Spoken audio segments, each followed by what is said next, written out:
Hello everyone, welcome back to our channel, which name is Analytics Pro. Here under this playlist guys, we are just only cover interview scenarios and real-time business problems and their solutions. In the previous tutorial guys, we have covered that how we can import multiple Excel tables and populate the data with single slicer. I hope you guys are clear with that logic. And in today's tutorial guys, I would like to discuss a scenario that we are currently using in one of our ongoing projects. So here is the problem statement guys, that how to create a logic to make previous month considered as current month. So now let's learn guys how we guys can create this logic with practical example. So let's start our class with introduction.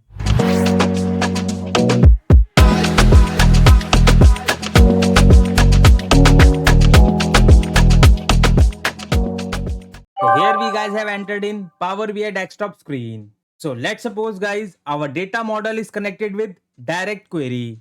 The data is always up to date in real time. So let me show you the table first. So here guys I have taken a sales fact table where we have the data of January 2024 till 18 December 2024. So if you observe it here guys, this December month is not completed because this is a ongoing month.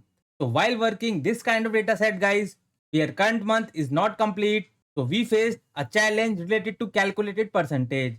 Specifically guys, when we dealing with partial month date like this year.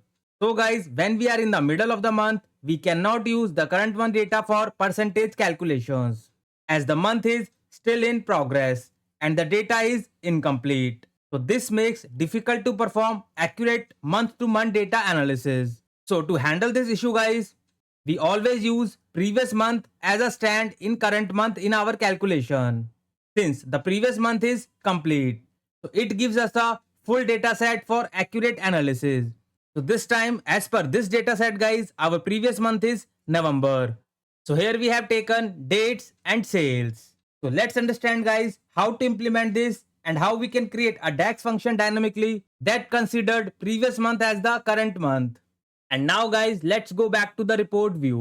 And here guys, I will use dates in period function. So guys, dates in period function calculate continuous date range based on a starting date, a time interval and a number of interval. And it's specially useful for the time intelligence calculations like running total, ruling averages, custom time period comparison and so on. So let's suppose guys, I want to calculate the December month sale. Although I can use dates MTD function here to calculate December month sale. But here guys, I will use dates in period function instead of dates MTD. So let's calculate current month sale with dates in period. So I will simply go here under this new measure. So here let me simply rename my measure name as, let's say, current month. And this calculation we will do with the help of dates in period. So let me simply write calculate. And under expression parameter guys, I'll simply take sum of sales and bracket close, comma, and under filter expression guys, although you guys can use dates MTD, but here I'll take dates in period. So let's fill the parameter of dates in period. So the first parameter says dates. So here you guys can take date column. Either you guys can take from calendar table, but here under this data set guys, I have not created a calendar table. So I'll directly take this date column from this sales fact. Let me simply take this date column here, comma, and under start date guys, here you need to take the max of date because we want to see the current month sale. So here I will simply write max of date and bracket close, comma, and the next parameter says number of intervals. So this parameter says either you want to go forward or backward. So with the help of numbers guys, you guys can go forward or backward. So I want to go backward. So I'll take -1, comma, and under interval parameter guys, you can take the selection accordingly. So this time I will simply take this month because we are performing the calculation on the basis of current month and hit enter. So this is the measure guys which we have created here. And now let me select this measure and convert into this card visual. So here we guys can see it's returning a current month sale, which is 5559. And now let's cross check. So what I will do guys, let me simply take one slicer visual from here. And under slicer visual guys, I'll simply take this date hierarchy. And now let me simply change the setting of the slicer. So simply go here under the format your visual, click here on the slicer settings and simply change the option between two drop down. And now let me also change the hierarchy of this date column. So simply select this drop down guys and convert into this date hierarchy. And now guys, what I will do, I will simply take this card visual again. And here under this card visual guys, I'll take the total of the sales. So let me select this sales column from here and convert into this actual numbers to change the display units. Auto to none. So our total sales is 108925. And now let's cross check guys with the help of slicer. If I click December month from the slicer guys, so my sales should be like 5559. So let's cross check. So let me simply go here under the slicer visual guys and simply select the quarter 4 and the month is December. So here you guys can see it is getting me the same result. That means our formula is working right. But as we discuss here under the starting of the class guys, this is not our requirement. Our requirement is that previous month we want to consider as a current month in our calculation. So let's understand guys how we can make this formula dynamic. So what you need to do guys, here under this dates in period calculation, you need to use one more function which name is EO month. And this EO month function guys returns last date of the month.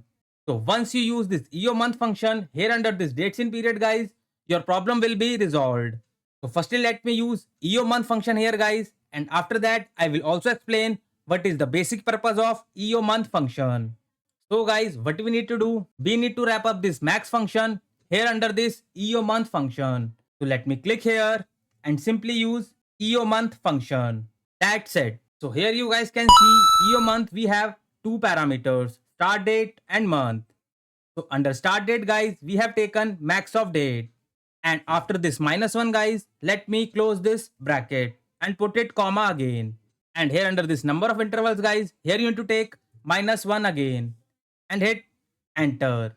So guys, our formula is ready. So let me explain guys what we have done it here. Under start date, simply I have taken EO month function. And EO month guys, we have two parameters, start date and month. So under start date guys, you have taken max of date, and under month parameter guys, you have taken -1. And I will also explain this formula guys separately. So no worries about that. But this time guys, you have to keep this thing in mind. Whenever we are creating the current month as a previous month, you need to use EO month function logic here and simply enter the rest parameter of dates in period. So guys, my formula is ready. So this time guys, this is getting me the blank calculation because we have selected December month here under the slicer. And now let me unselect this. So see guys, now it is getting the different number which is 9829. So this simply means guys, it is getting me the November month calculation which is the previous month here in my data set. So if you want to cross check guys, so what you need to do, simply select the slicer again and simply select the November month. So see guys, it is getting me the same number which is 9829.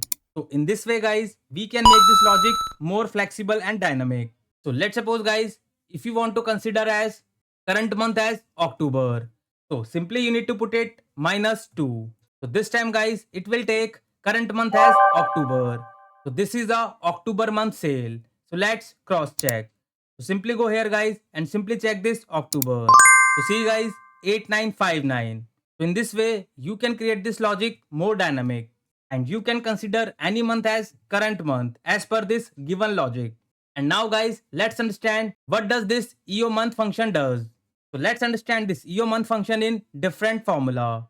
So what I will do guys, I'll simply go under this new measure. And let me name this measure name as EO month. And now let me write this formula EO month. So here we have two parameters, start date and month. So if you guys try to take date column here guys, so you can't take directly the date column here. So now let me take today's date here to understand this example. So here I am taking July 10th, 2025, comma, and month here I'll take, let's say 0. And close the bracket and hit enter. So this is the date guys I have taken here under this EO month, which is today's date. And now let me select this measure here and convert into the card visual. So see guys, it is returning the last day of the month, although you have entered the current date. So this function guys always takes the last date of the month. So let's suppose guys, if I change the interval of this month, let's say -1, it will give you the previous month last day, which is June 30. So I hope you guys are clear with this formula. And there is a similar way of formula which name is end of month. So let me also explain end of month here. So what I will do guys, let me simply take another measure. And this function name as, let's say, end of month. And here I'll simply take the formula name which is end of month. And here you guys can see you have the option of taking date column. So I'll simply take date column from my calendar and bracket close guys and hit enter. And now let me simply take this measure here and convert into the card. So this function guys taking the last day of the month, whatever you have in your data set. So both formula guys given you the same result which is end day of the month. But here you have the flexibility guys, you can change the month accordingly. But here under this end of month function guys, there is no flexibility to change the month. It will take the latest date which you have here under the data set. Just similar like max function. So I hope you guys are clear with both the function. So for such kind of detailed learning guys, stay connected with us and kindly support this channel. And those who are new to this channel, kindly hit the like, share and subscribe. And don't forget to press this bell icon guys, else you will miss an update. And those who wants to learn Power BI or SQL from scratch, so you guys can follow this free YouTube channel which name is Analytics Pro. And if you scroll it down guys, so here you guys can see we have a full course Power BI playlist where I have explained each and every concept about Power BI in detail. And if you click here on this playlist button guys, so you guys will get to see multiple playlists are here. This is the Power BI full course playlist and these are the advanced concepts of Power BI where you guys can take the knowledge of advanced concepts of Power BI. And we have this Power BI with SQL playlist where you guys can learn all the concepts of SQL from scratch. So you guys can start your SQL journey with this free YouTube channel. And along with that guys, we have this visualization playlist and we have this DAX expression playlist where we have covered most of the DAX functions from scratch which are majorly used in your projects. And here under this playlist, I am also trying to cover all the differences of DAX functions which is majorly asked in an interviews. And very soon guys, I will add some more playlists so that you guys can take better understanding of the analytical skills. And for the job seekers guys, we have this free Telegram group where I'm keep posting latest Power BI jobs opening, as well as you will also find some latest interview question and answers which recently asked by an interviewer. So you don't need to pay anything to anyone. But those who are looking only live sessions, so we guys also conduct live training and sessions where we prepare candidates from scratch till intermediate level with some scenarios, real-time projects, assignments, notes and so on. And we also provide placement assistance with the help of WhatsApp group where you will get to see some HR emails, contact number and so on. And you guys can also follow us on Insta as well as Facebook. So all the links I will share under the description box. You guys can follow us there. So for free learners guys, you guys can follow this Analytics Pro, and for the live training and sessions, you guys can connect me any of the platform. Thank you so much guys for your more love and support. Keep learning and keep growing. Thank you so much.